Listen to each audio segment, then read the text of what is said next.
Hi, I'm Rick Snyder. We've talked about this forever. Pizza and pigskin tours, where we eat pizza, we walk around, see a little bit of historical sites and all that. Well, it's finally happening. You can go to my website, monumentalthoughts.com, and see where, how you can get tickets.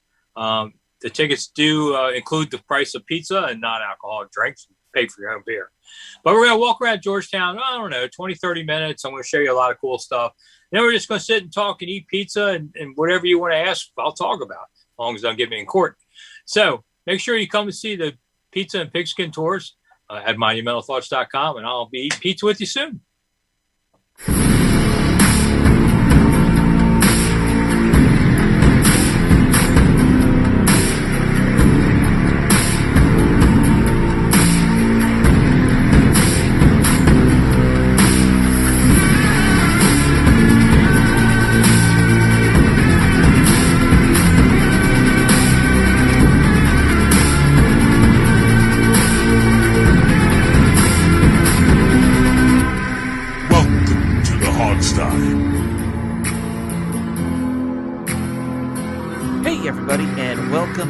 Another episode of the Hogsty. We are recording at our normal time. Almost weren't, because I was going to go with Rick on that Pigskins and Pizza tour, but he didn't have a lot of demand for that very first one. Quick turnaround, I guess. So I'm going to go with him later this year.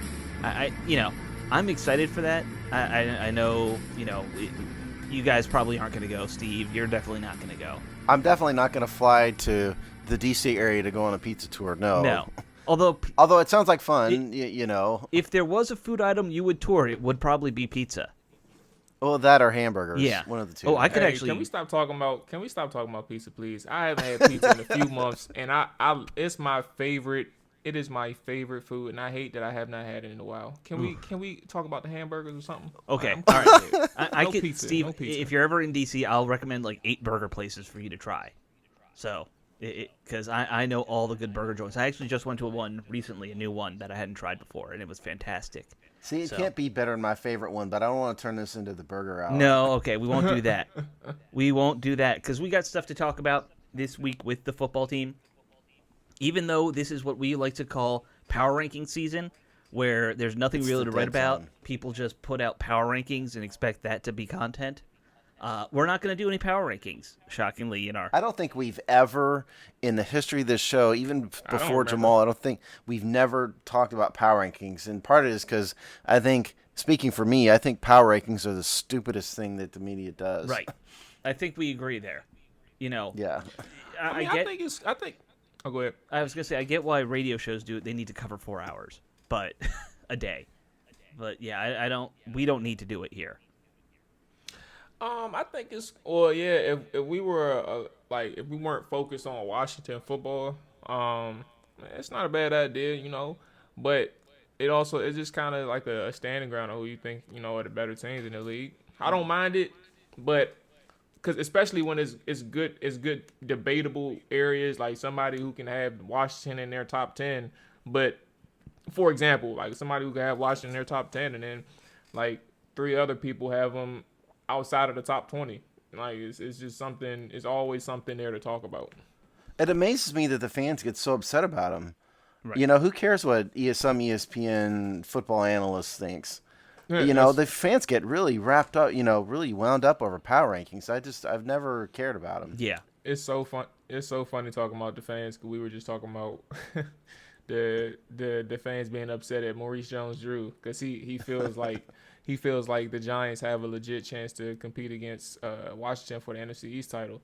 And looking at the comments from the post, the post that I saw before we started, I'm like, how in the hell are y'all upset at an analyst's opinion, a former football player who kind of can go a little bit further into detail because this is his job and he studies? Mm-hmm. How are y'all upset at him for his opinion about the Giants, who has beaten Washington 4 straight times, at the very least, 4 straight times? Like, how are y'all upset at this man? Don't make sense. Yeah, there's no need to get upset about these opinion pieces and power rankings this time of year, because they said that man was the worst analyst on NFL Network. I could not believe it. I mean, I was like, do people not remember Just when for Emmitt Smith was on the air as an analyst? That was the worst. I I'd actually say Deion don't. Sanders is the worst, but yeah. Dion, that's it. So if we're gonna do power rankings sometime, that's what we'll power rank. Who's the worst? What the worst? analyst. The worst. There's no question. My top two is easy. I don't have to think about this. Skip Bayless and Max Kellerman. Those two guys are the worst. Skip would be in mine. That's for sure. I hate Max Kellerman. I just everything about him. I don't just pay nothing makes me to want Max to Kellerman to dunk hate him him. into a So basketball hoop. yeah. I just feel like with those two specifically, and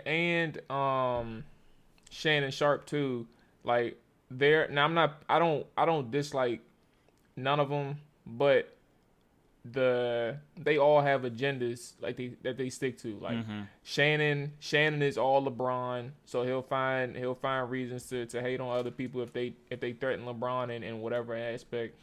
Max he's a guy who his agenda is Washington, is actually happens to be Washington football.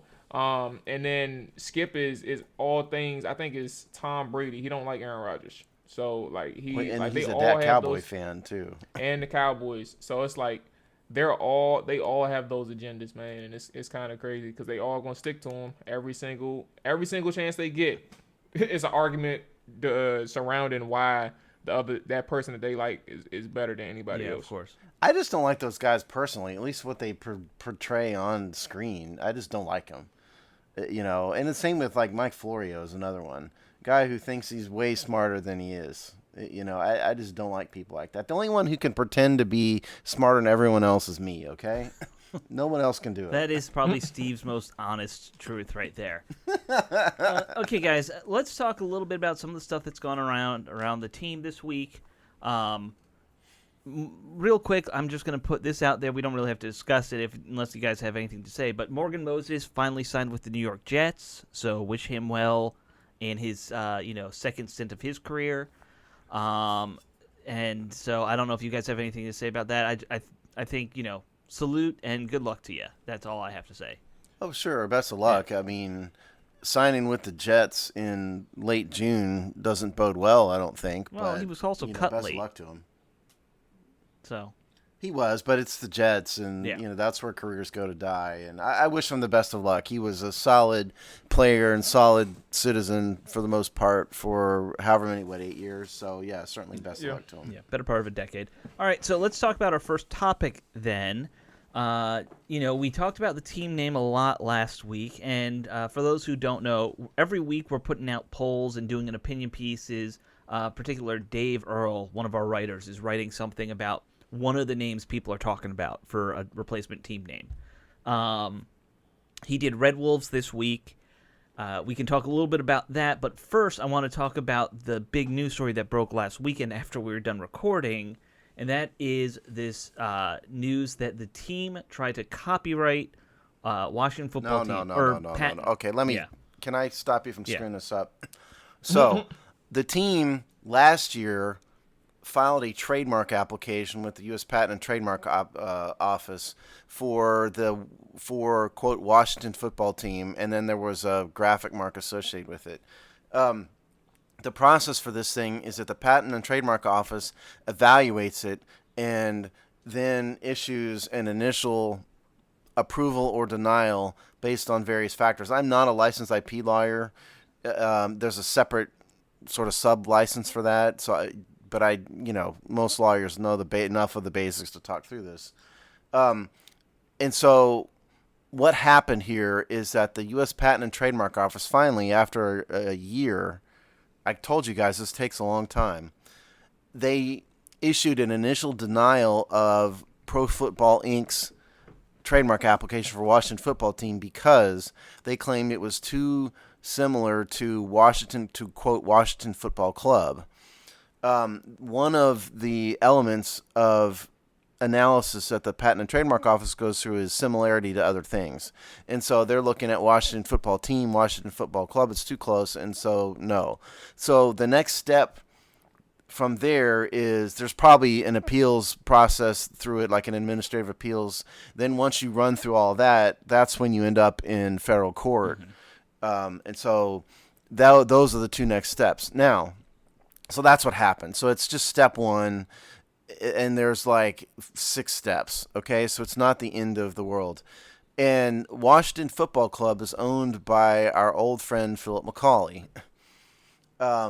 He's the guy who owns Washington Football Club. Right.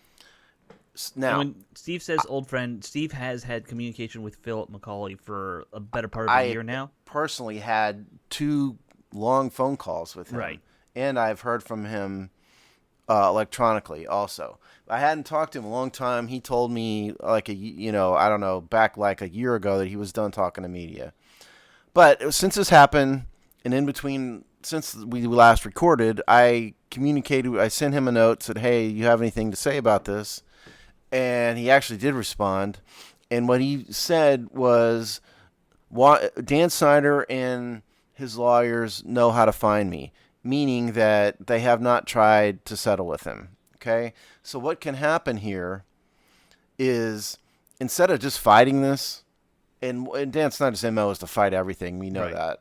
But what they could do is just reach out to McCauley and McCauley's lawyers, or not McCauley and his lawyer, reach out to McCauley's lawyer and say, hey, we'll pay you some nominal amount of money to agree to allow us to trademark this. And then McCauley's lawyer sends something to the Patent and Trademark Office that says they can do this, and it all goes away. What McCauley is saying is that he hasn't heard from the team. They haven't tried to do that, which is precisely in keeping with Dan Snyder's personality. Right. Dan Snyder would rather sue and spend $100,000 than pay $5,000 or whatever it would be. That's right. Yeah. Yeah. Now, that having been said, we don't know. I mean, there's been no other news about anything that's happened because, again, there's going to be an administrative appeal process for the Patent and Trademark Office, which they probably haven't done yet. You can't do something like that in a week. So they have to go through that, but it wouldn't surprise me if this ends up in federal court because Dan just refuses to cave. Right. But and McCauley's never given me a number. Okay, what he has told me when he told me last year was that he'd be willing to give anything Washington wants. He would just give it to him, and he sent me a copy of a letter that has since got published by the New York Post from his lawyer that basically said the same thing. Okay. Mm-hmm. I'm sorry. Just a visual appeared on our screen here that just something appeared on the screen. Hey, look. What the heck happened there? That was me for some reason, and I thought that was only on my side. It was more so something that I was testing out.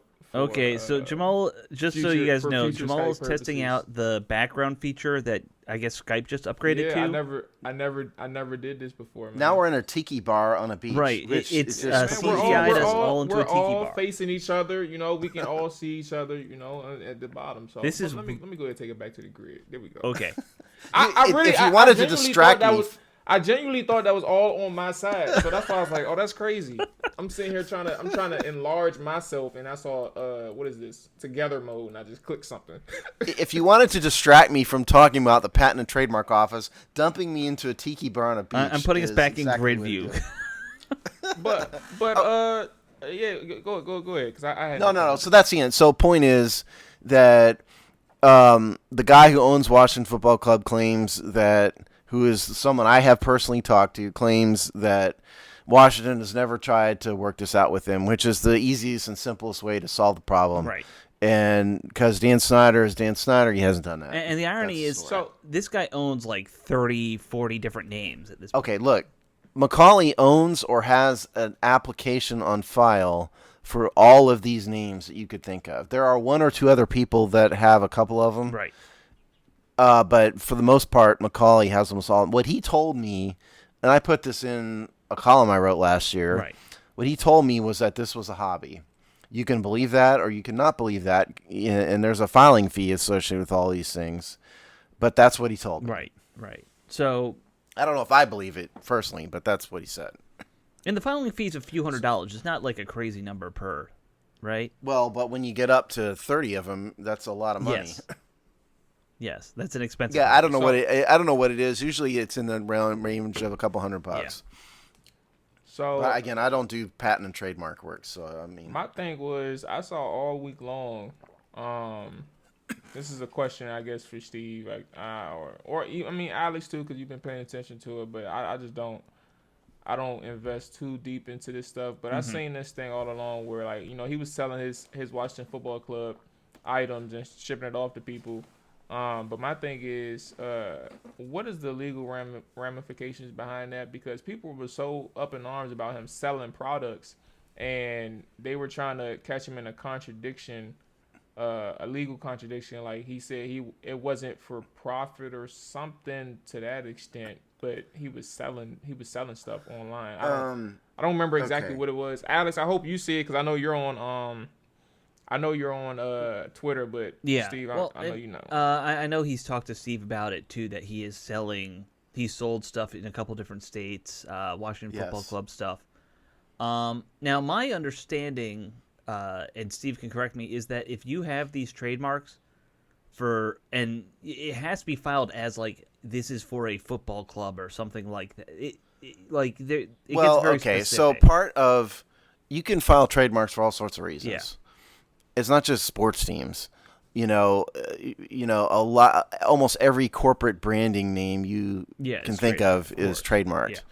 Yeah. The purpose of a trademark is to protect is to make the intellectual property rights for that mark exclusive to the owner, and the owner can do whatever they want with it within the bounds of what you put on your application to the Patent and Trademark Office. Now, in the case of Philip McCauley, most of them say, because I've looked at them, I haven't looked at all of them, but I looked at a lot of them, and most of them say things like selling T-shirts and football-related merchandise, stuff like that. Right. Because you have to have a legitimate purpose behind this stuff. And you have to mention what your intent is, right? Well, part of the application that you submit to the Patent and Trademark Office is the proposed use of the mark. Right. So, like, if we trademark the hog sty, right? The use would be, name of a website, use as a sports media company. Sure. And so so McCauley told, for most of these names, at least the ones I've looked at, he told the Patent and Trademark Office he's going to sell merchandise, and that's what he's doing. Right. It's exactly what he's doing. So there's no contradiction. I haven't seen this, Jamal, because, again, Twitter's a hellscape that I abandoned months ago. But it sounds like what the issue here is that he told people that he didn't want to make money off this, and he just wanted to do the right thing, and he's selling merchandise. It sounds like that's what people are claiming is a contradiction. But the contradiction would be trying to sell the name to the team, not selling merchandise. Right. That's what he said he didn't want to do. So selling merchandise is not a contradiction to me. If you, there are also. Oh yeah, because he said, Steve. I think I remember now, Steve, because he was like he just wants to help facilitate be a part of that process of the name change, so they can have. He basically said they can have the names, but he wants to help facilitate them. I have a copy of a letter from his lawyer to the team that says that, and an email he sent to the NFL that says that. Right. And there are also rules that if you copyright something and you don't use it, like you can lose it easier and stuff like that. I know that. Yeah, it's not going to happen in 5 minutes. No. And that would be, and it's not going to do anything unless somebody challenges it. That's part of, right. Like a chat. So, like, here's what Washington's argument, meaning Pro Football Inc., which owns the team, which is Dan Snyder. The argument is, hey, court, or hey, Patent and Trademark Office, this guy doesn't have a real use of it here. He's just a squatter. There's not any really valid commercial use for all these trademarks. Right. And so this football team, do have a valid use, and so give it to us. That's sort of the argument that Dan would make. Yeah, I think they could, even with him selling the stuff, they could make that argument and have a shot. Well, I don't know I wouldn't necessarily say that, Alex, because I haven't studied the elements enough. I don't practice IP law. Mm-hmm. There's going to be tons of case law and federal rules associated with it, and there's going to be some standard of, like usage type standards, and it may not be much. So I don't know if you can just say that, Alex. That may not be correct. Well, we'll see what happens. I mean, I think it's kind of ironic. So I'm assuming this is the thing they filed last year for, the word mark we see right now with the, italicized W's or whatever you want to call that, and just that, Washington football team as it stands. So Yes. The question is, if they decide to actually pick a real team name eventually, Red Wolves, whatever it is, do they even bother with this then? Or do they keep... I mean, because I know they're selling tons of merch. Like, do you think they'll keep pursuing it just so they can have the rights to that merch, or no? Yes, I do, because if they don't, and they don't hold a mark, hypothetically, anybody could sell this stuff, and so they really have to pursue it. Hey, so for those who don't know, because we're doing this on Skype, apparently the bar thing is still situated on Steve's screen. Yes. So I may have figured it out. Yeah, I'm about to say I may have altered it on everybody's end, but you have to change it yourself. So I guess if you go to the top right, Steve, you should see the together mode. You should see like a drop down box. Yeah, by where it's got like And our you should pictures have- and stuff like that. Yeah. Oh, thank God. So you okay, should see it's grid gone. view. I got it. All right. That's crazy. Steve was doing I that didn't whole know I thing from a did tiki that. bar, which is probably his That is- least that favorite is place on earth crazy. to ever be. Yeah, the one place you'll Drink never your see me sodas. is a tiki bar. Yeah. Oh, that is kind of crazy. Maybe a virgin daiquiri for Steve if he's feeling crazy. I don't even like that. Just give me a cup of water. That's all. I'll go in and give me a shot of water. Okay. Shot of Well, water. I don't think there's much else to talk about with this. That trademark issue. No, it's just stay tuned. There's going to be more. The one thing, if you take nothing else out of this, take this. It's not over with the Washington football team thing. What happened last week is just step one of many. Yeah, and like we said, rather than Dan Snyder just saying, "Here's a small bag of money, go away," he's going to fight this because that's what he does. Yeah, very likely. Yes. All right, let's move on. Next topic that I had, and I want to touch on this fairly briefly. Darius Guice, as we all know, has been in a lot of trouble legally. Got kicked off the team because of this issue with his girlfriend. The charges got dropped between him and this ex-girlfriend, I assume now ex. It's safe to say she withdrew what she was saying about him. She withdrew her statements or whatever, and so now the charges are dropped in that case. I don't see Darius Guice coming back. I think that's, never, he's not going to be in the NFL again. The NFL wouldn't reinstate him, or they'd probably still suspend him if he came back. But what I want to talk about more is these idiots on Twitter who think just because these charges are dropped, it means A, he didn't do anything, and B, he should be back on the team. Because Yeah. So first of all, what I stepped away to grab my notebook where these charges are buried because I have the arrest warrants. Right. And one was assault and battery. Another battery, impede the blood circulation. I think it was without 3 consent. altogether. Is that right? 3 incidents? Yeah. Well, there's four charges okay. here. Unlawfully applying pressure to the neck of person resulting in wounding or bodily injury. Another assault and battery, and then intentionally destroying property less than $1,000. There were 4 misdemeanors. The assault and battery was obviously the worst. Right.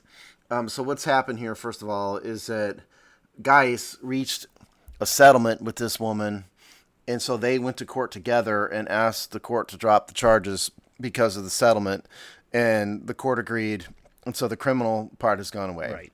That's what happened from a legal perspective. So my guess is that the settlement also prohibits her from suing him in a civil court as well.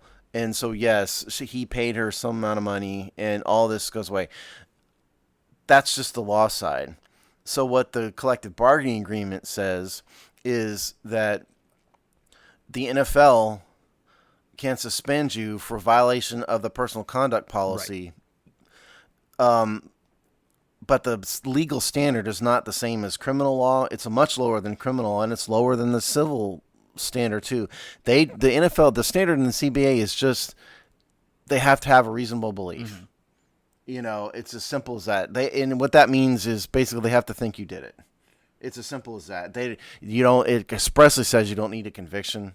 It's not even as high a standard as a civil tort lawsuit. It's a very low standard. So if you out there think that because he settled it, his problems are over, that's just not true. The NFL could investigate this and say, hey, we think you choked this girl. Period. Right. That's it. And that's all they need. So that's where we are with it. Personally, and I'll just finish, I mean, if you think Washington needs to bring Darius Guice back, you need your head examined. That's crazy. Yeah. Yeah, I have seen I've seen some responses on social media about this thing, and now I didn't see the ones where they're saying they want him back. So I can't speak to that part, but I did see people just asking like what to make of this, and I think the common mistake is what you all already brought out, right? First off, there hasn't been like a verdict in the sense of like if he's guilty or not in the on the law side, but at the same time, a settlement doesn't indicate that he's innocent, or excuse me, that like anything like where the civil side or whatever, it doesn't indicate that he's innocent. It's more so, or the charges are dropped. Sorry, that's what I was thinking of. It doesn't indicate that he's innocent. So it's like you're always going to see that on Twitter when people say the charges are dropped, that means something for the person who was accused, and it's like that's not always the case. It's always based on each situation, and the person that's actually being accused. Like you already know that Darius Guice has earned money playing football. That has nothing to do with the personal side. So it's like he has money if push comes to shove to afford to get out of this. And that's just kind of how things go. And it's unfortunate in the sense like if justice was meant to be served in some type of way, obviously, it's up to the victim, or alleged victims in this instance. Like if they want the money, so be it. If they wanted further justice, I hope something comes about. It's just too much going on with in the public. Like it's too much going on, but too few details to draw a conclusion. And people always like to do that, and it's kind of crazy, but not unexpected in today's world. Yeah. So a settlement from a legal perspective does not mean that you're innocent. It doesn't mean that you're not guilty. All it means is that you've reached an agreement wherein the other party is going to drop the charges. Period. It doesn't mean he's guilty. It doesn't mean he's not guilty. It doesn't mean he didn't do it. It doesn't mean he did do it. It doesn't mean anything other than there's a financial arrangement wherein she has agreed to not pursue the case, either in civil, probably in civil court, because there'd be no reason why no lawyer would let him not settle both sides, civil and criminal. So that's my thought on that. But I just don't know why the team would bring him back. He was hurt. Number one, it was a different coaching staff that drafted him and coached him. Right. He was always hurt. The team has moved on. They found Antonio Gibson, who they like. I just don't get why you would give him a shot. I mean, why would Ron Rivera doesn't have any connection to Darius Guice. And he doesn't like guys who cause problems. He's proven that. Yeah, Rivera's kind of known for wanting high character guys, at least now that he's here. Like that's kind of been the running mantra. Who was the corner got rid of and got in trouble with Dunbar? Criminal stuff? Yeah, him. Dunbar. Yeah, I mean, he just doesn't like guys like this. And matter of fact, as we're talking, hopefully I have in my bookmarks so I can. God is good. Okay, so and another aspect that people aren't even thinking of is like there's multiple ways to kind of get more insight on Guice's character, and just look at what's going on with Ed Orgeron, right? Now this ain't necessarily saying that Guice is guilty, but just yesterday, I'm gonna just read the tweets verbatim, because this is an update on Ed Orgeron and his situation at LSU during the time of Guice's misconduct. 3 more women have come forward in an amended Title non-lawsuit against LSU in regards to the university's mishandling of sexual misconduct allegations. The complaint also adds that LSU coach Ed Orgeron as a defendant for failing to report a rape allegation properly. The lawsuit alleges Ed Orgeron was told by a former LSU football player that Darius Guice raped his girlfriend, Ashlyn Robertson, and Orgeron did not report it. Obviously, he's saying that this incident was known before when last reported by USA Today last year. And he hadn't been implicated directly until just now with the LSU Title IX scandal. So, like, these things are coming out still, like, updates are always being provided, and it kind of somebody clearly told Ed Orgeron on their end, or they're alleging that, you know, he was informed about these things and he did nothing to even follow up or even have a formal decision or conversation with parties involved or handling this properly. So again, we're not saying that Guice is guilty, but also, like, this is another angle to look at or to take into perspective about, like, the type of person that he can be, and also the people that kind of, you know, helped him out along the way to kind of put this, like, sweep it under the rug. So just keep in mind about other things, man. Ed Orgeron's in trouble right now, and it stems from what Darius Guice has done. I saw that a month ago. I saw the allegation a month ago. I didn't see what you saw. What is that, yesterday, where a lawsuit had been filed? Brody Miller is reporting, just to give him his credit. Brody Miller. Oh, okay. The part and parcel of it was that this woman or women came to Orgeron and said, "Hey, Guice has raped me and assaulted me," and he just sort of covered it up. That's the sum of it. Yeah. That's the allegation, and that's the lawsuit. You know, we were all totally wrong. Yep. With defending Darius Guice, and none of this stuff was known to the public when he was drafted, but I defended him, and it turns out he's just a charismatic dude who's got problems, you know, most likely. So we shouldn't have defended him in the first place, and we were totally wrong for doing so. Yeah, I mean, we defended him pretty vehemently. I think all of us are at fault for that. You know, and like you said, he came off as very charismatic, very, you know, externally very friendly. But it turns out he's got some serious, you know, damage there. You know, he It's really sad. Yeah. It really is. You know, because I mean, everybody knows the story. He came from a terribly difficult childhood. When, you know, isn't the father's dead? His brother's in jail, and you know, he rose up. He used his athletic ability to rise up and go to college and get to the pros, and he just threw it all away. You know, it's really sad, and I don't want to make this the social hour, but I mean, I think if he had better role models in his life, he wouldn't be in this situation, you know, and it sort of goes to show the value of having good family, you know, whatever family means to you, having good role models around you as a kid. Good support structure. I mean, here's the thing, though, about that, and like you said, we don't want to dwell on the social hour thing. If your coaches at the same time are going to turn a blind eye to that, then that's as bad as, you know, I mean, you can't blame his dad. His dad was killed. You can't, I mean, his mom, you know, I think she had some issues, but, you know, she was around. But the coaches knew and purposefully did nothing for their own, you know, self-interest.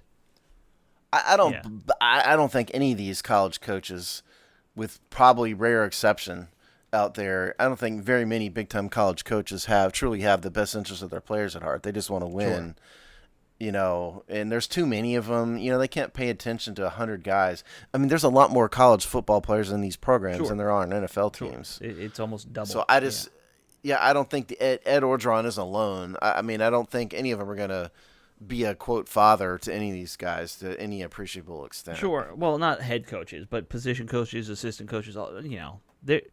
Hell, you know, most of these colleges have, like, one coach for every two players at this point, you know. So I just don't think they care enough. And especially not in big programs like LSU.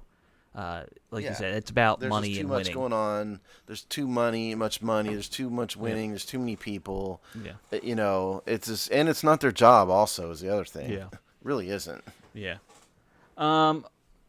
It's just a unfortunate situation. It's sad situation. It's just sad.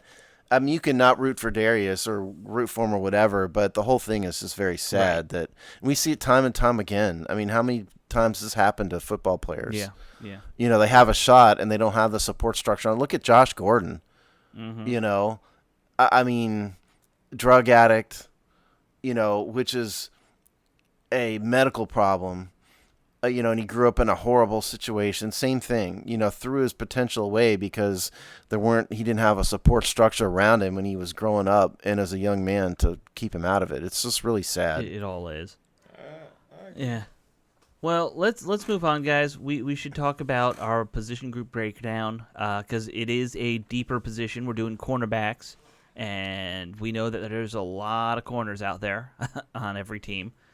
So, Steve, you wrote it. Why don't you kind of take the lead and, let's run through these guys. All right, well, let's start with William Jackson. All right. Because I view him as our number one corner. I put that in the piece. Obviously he came from Cincinnati, which is a football hellscape. Washington signed him to a 3-year deal. He's got a low cap hit this year, $4.6 million. Goes up a lot to $14 next year. He's known as a press man corner. Mm-hmm. He's got good size, 6 foot, 196. So I think he can be. I don't like these subjective number one labels, but that's what he is for DC, for Washington. He's the number one corner, and if he can play press man and take away a half of a field, if you will, I think that can be a huge benefit to the team and something that Washington hasn't had for a long time. So, thoughts on William Jackson? I think it'll be interesting to see. I know talking to Anthony Armstrong recently, his idea of having William Jackson, and he's not the first to say this, right? But like one of his things that he just harped on was having that ability to press man now, to have that press coverage, and William Jackson is the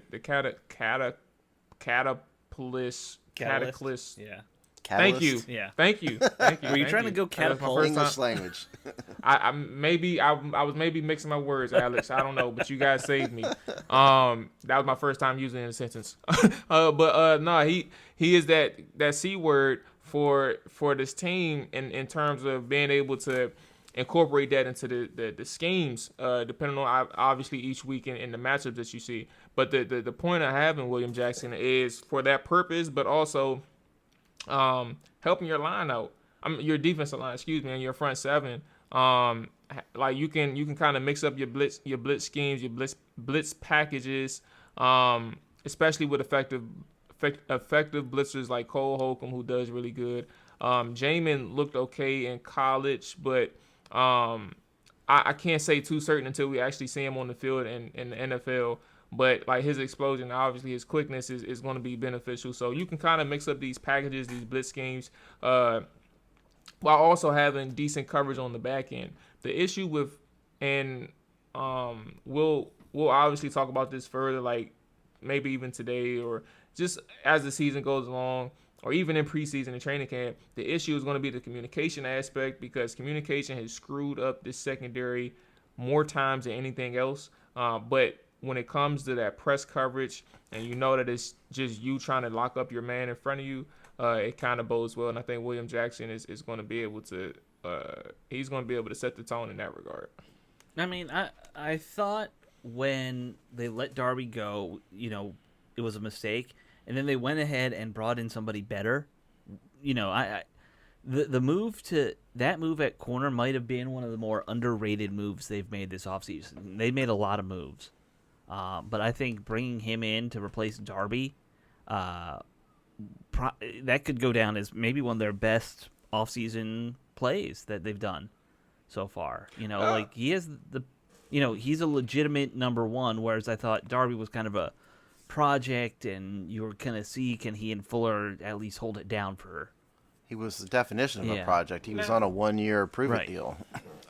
Now, I actually agree in terms of the Ron Darby aspect, and for the record, for those in the DMV area who dislike my friends, I'm speaking of, but the DMV area who just still dislikes Ron Darby, I have bad news for you because he performed really good with Washington, and I'm excited to see how they fare in Denver because that secondary with the pieces that they added looks really good.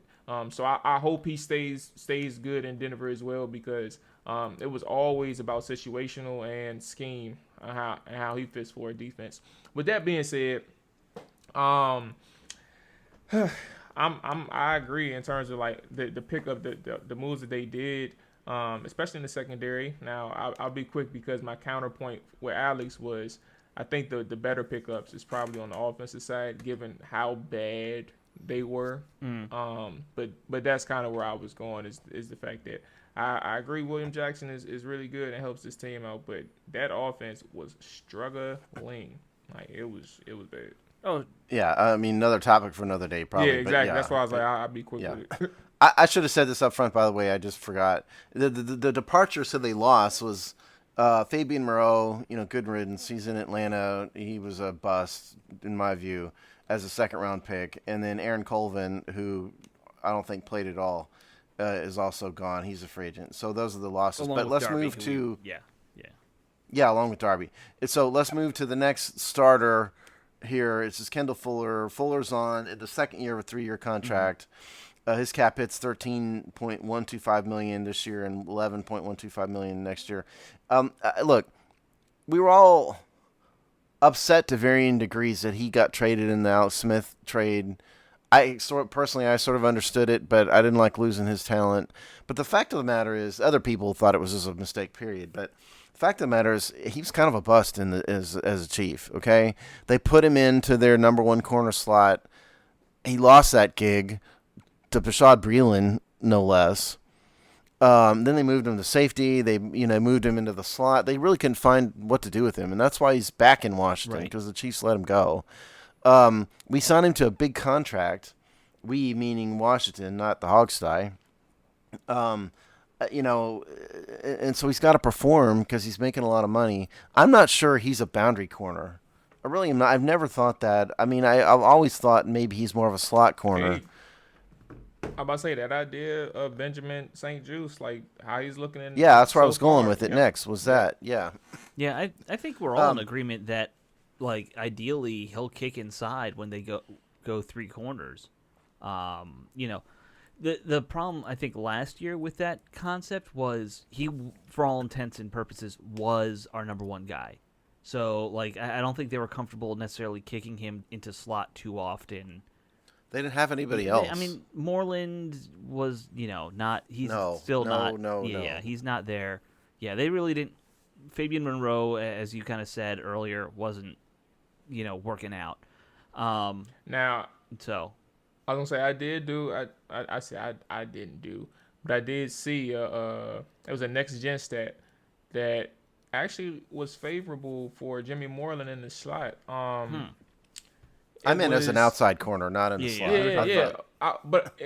I get that. And that's kind of where I was going is that while Jimmy saw he had it was like something under 60 in terms of the passer rating with quarterbacks and who throws against Jimmy while he's in the slot.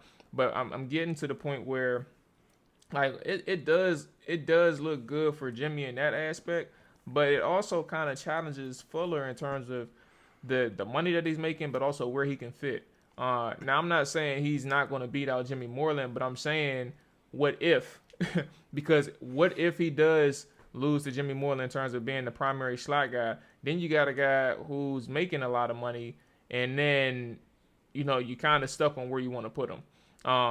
Obviously, he can stay on the boundary, and that's kind of fine too. But if Benjamin steps up in a way where he's challenging him too, I don't know. It's gonna be a bunch of business decisions, man, because that's just a ton of money. And on top of that, Kendall was also, and if you guys want to take the time to look at this on your own time in terms of film, people who are listening, you can do that. But there's been times where Kendall gave up a lot of big plays on the boundary, and or enough. Excuse me, I wouldn't say a lot because a lot would assume like 10 plus. I don't know if it was that much, but he gave up some big plays on the boundary, and that's kind of you don't need that, bro, especially for a person getting paid that much. Well, yeah, he did, and I think he got 4 interceptions early in the season. Don't quote me on the month, but it was like in the first half of the season. So he made a big splash with the fans because he kept getting interception after interception. But Jamal's right. If you really study what he did, there were times when he didn't look good at all. You know, which brings us to who Jamal mentioned, which is Benjamin St-Juste, who was the team's third-round pick this year, or one of the 2 third-round picks this year. He's a big dude. He's 6'3", 200 pounds. Interesting backstory. And he's from Canada. Didn't even speak English until he was 17 years old. But ended up at Michigan, which is a good university. Smart guy. He got rave reviews in minicamp.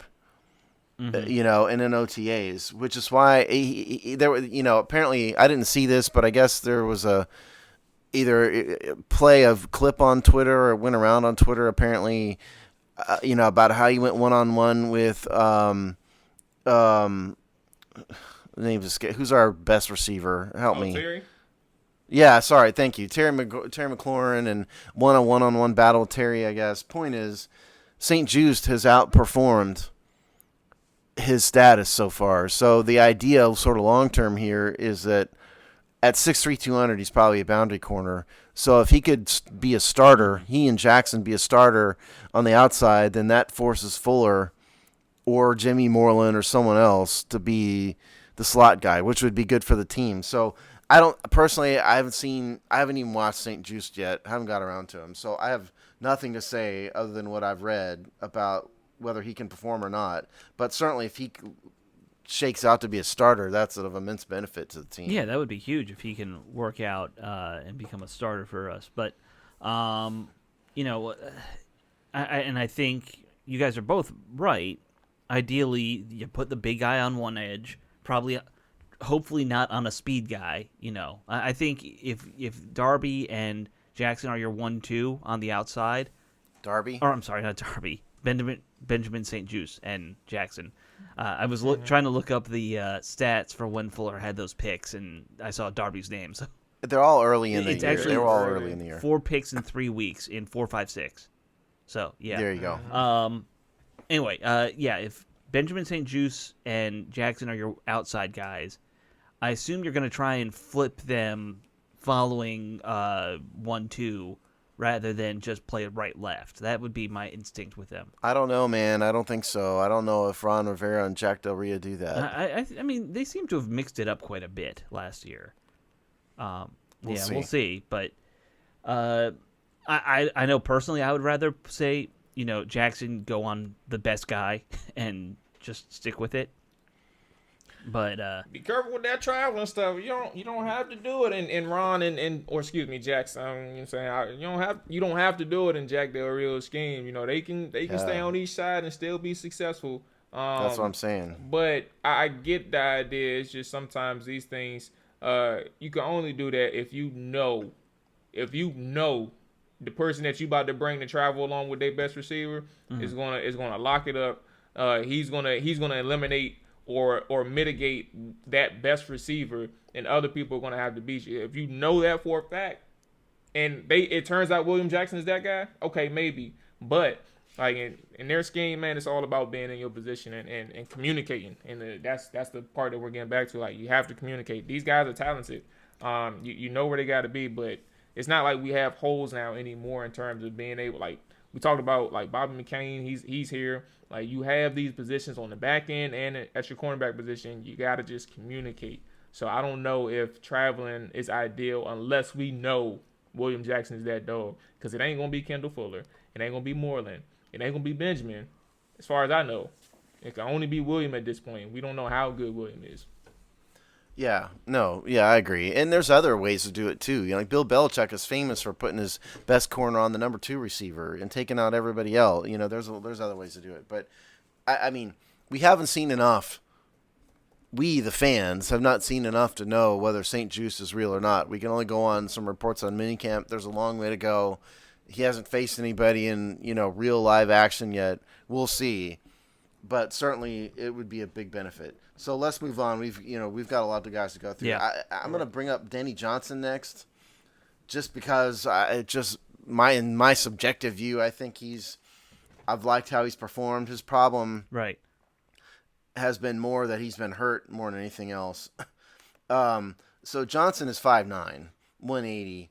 So he's a slot corner. So the question for him is, can he play and stay healthy more than anything, I think. I think that is part of it, but really the number one reason Johnson is still here is that he's been the kick return guy on special teams. Yes. Like I don't know if he can really ascend beyond being just a return man and dime slot corner, whatever you want to call him.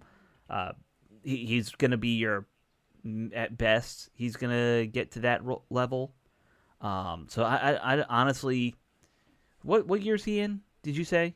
He's a 2018 undrafted free agent. So this is year 4. Yeah. So this is probably put up or shut up time, for him, because he's that classic guy. You draft him, you let him play for 4 years, and then you let him walk. In my mind, that's what I'm seeing. Well, I mean, his contract is up at the end of the year. Yeah, exactly.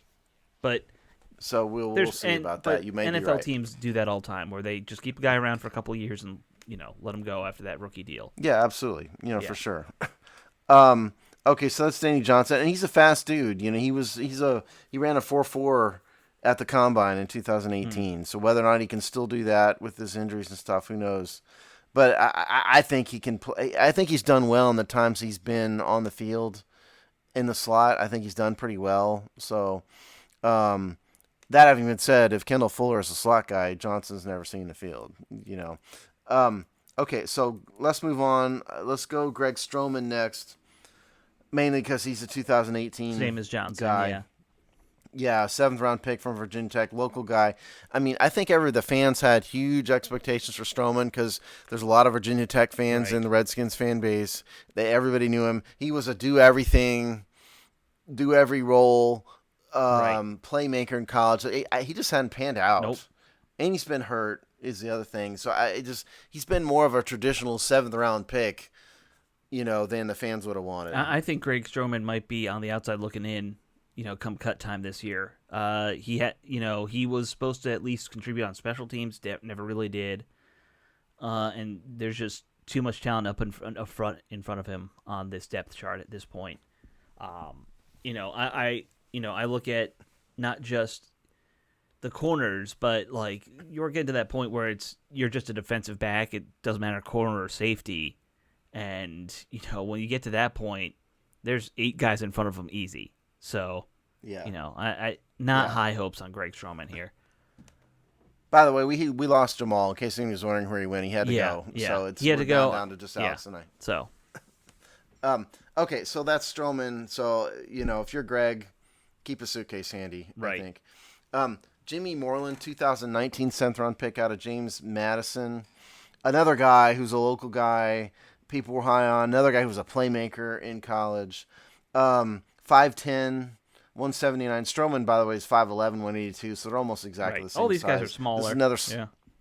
Well, they're slot corner. All 3 of them slot corners. I think Jimmy has probably shown more on the field than has Greg in terms of at the corner. I think he's easily shown more than Greg Stroman and Danny Johnson as far as being a corner. I don't know about Johnson. I think that between the 2 of them, I may pick Johnson, but we haven't seen Johnson enough on the field because he's been hurt, But we can have a different opinion on that, I don't think that shatters anything. No. I mean, Moreland's fast. He's another guy, sub 4.5 40. So he's another one that's cut. If Benjamin St. Juste is a starter that kicks Kendall inside, as Jamal mentioned, then that Jimmy's role is going to have to make himself more valuable on a prorated dollar basis than Fuller, and he's going to have to cause the team to have enough confidence in him to let a high dollar player go.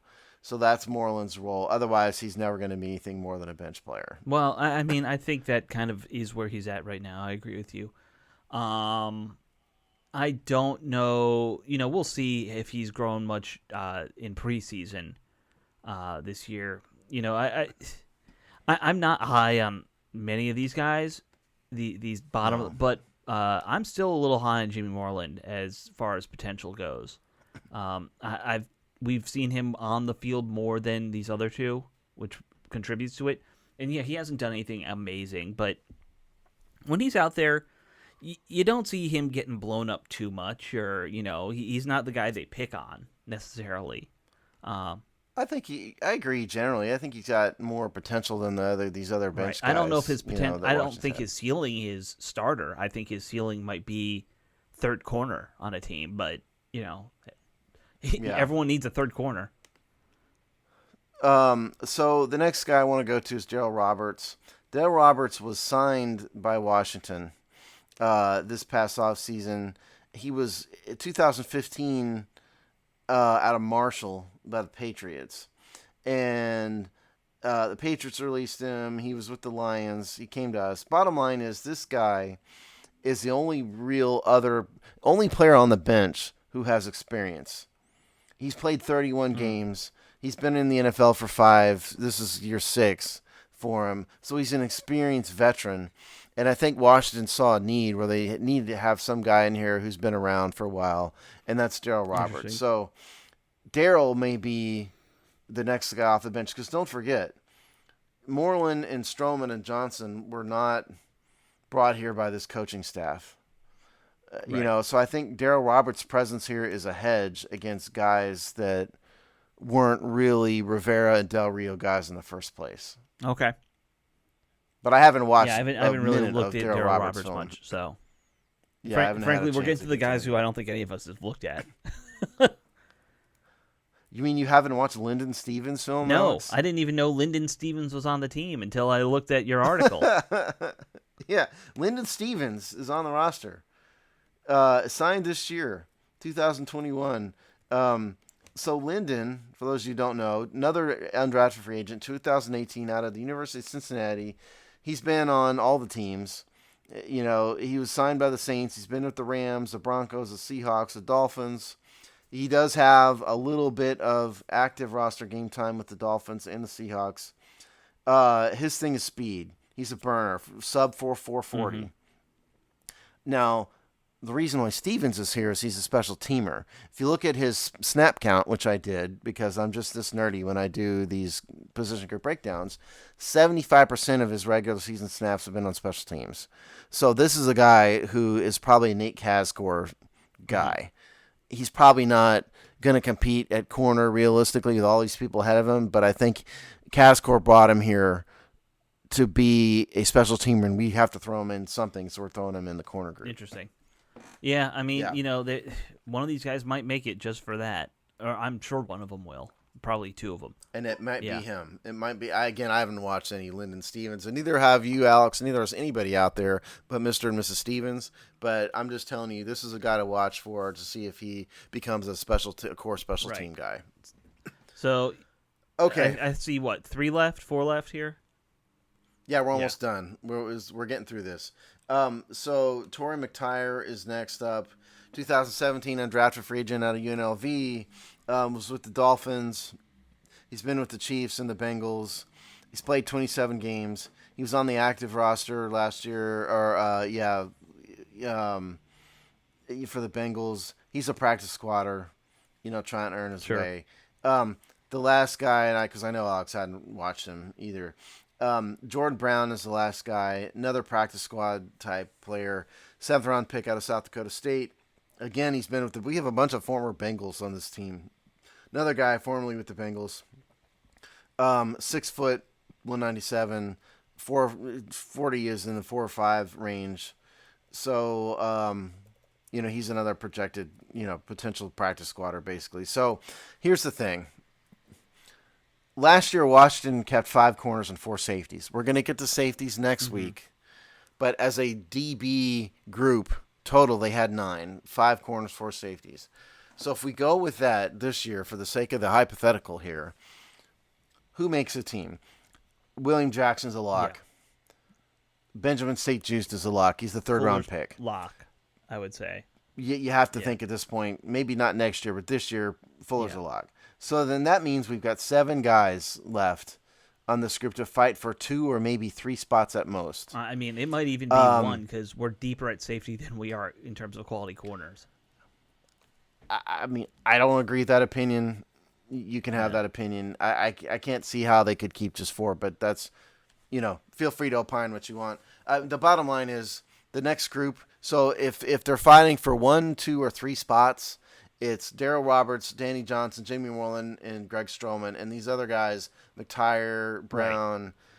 Right. They're fighting for scraps and hoping for injuries. Right. So in terms of who would make it first, I mean, it's hard to say. I mean, you have to think Johnson and Moreland are probably in some order or another, or probably the next 2 guys on the chart. They have I'd the say inside edge at least. Moreland probably more on the corner side, and Johnson on the special team side. But that having been said, I mean, again, Roberts is an experienced vet. It's hard to say. I mean, because they've brought 1-year experienced vets in before. We did last year. Sure. And they ended up not making the team. So it's just hard. It's hard to predict, I think, the back end of this group prior to training camp. It's very hard to really, guess exactly who's going to be in there. Like you said, there's a numbers game involved here. There's 3 locks, and so if you think they're going to keep 4, that leaves 1. If you think that I keep 5, as I did, there's 2, and you think they're going to keep 6, then there's 3. I don't see them That's keeping what 6. it is. That's for sure. I don't either, but I mean, somebody out there may think that. Because I can just think of 5 safeties I'd want to keep this year. That's just me. Yeah. No, I mean, it's a fair opinion to have, and we'll get the safeties next week. Yeah. So, it's going to be a tough one. I think that last spot is going to be really hard to. Excuse me, I had to pause and sneeze there. I think it's going to be very hard to figure out who gets that last defensive back spot. So, yeah, and I think if there's one thing we've seen about this coaching staff generally, it's they like versatility, maybe more so than a lot of other coaches. They do. And so the last spot is probably going to come down to who's most versatile. Yeah. Between the corner, I'm talking DBs as a whole. So they're definitely going to keep 4 corners no matter what. Dedicated corners. And they're going to keep at least 3 dedicated safeties. The last couple spots in the DB group as a whole, maybe the guys that can play both. You have to be able to play both. Or that are core special teamers, right? And so it's really hard to see now without seeing training camp yet who those couple guys are, I think. Yeah, exactly. And I'm sure we'll do our breakdown, our guesses, after preseason, before cut day. We always do that. So, right. Yeah. But I think we roughly know who 4 or 5 of these guys are. It's not going to be some of those others. It's probably going to be, other than the rookie and the highly, brought in free agent, we're returning a lot of guys. Yeah, I mean, again, the locks are obviously Jackson and St. Just, and then Fuller by virtue of his money. Yeah. Let me see. I mean, Fuller on the field is worth keeping. It's not like he was bad. Hold on, Fuller just needs to kick inside. Skype is in the way of my chart here, Alex. Okay, so Fuller's dead cap this year is $9.3 million. So Fuller is cuttable if they wanted to cut him. Yeah, but I don't think they will. But I mean, he is cuttable. Sure. I mean, remember. So that's the breakdown, kids. All right. So that's the breakdown of that. We're right at an hour, so we can actually say this show's wrapped up. Unless you have anything else we need to talk about. I mean, maybe we ought to drag this out another 5 minutes just so we can avoid our made-up deadline for our. I technically have something I got to go do, but I'm not Jamal. I'm not going to jump offline. You want to do a 4-hour show? No, today? I do not. It's too hot. Okay. All right, fine, guys. It was good talking to you. We'll see y'all next week. Have a good week.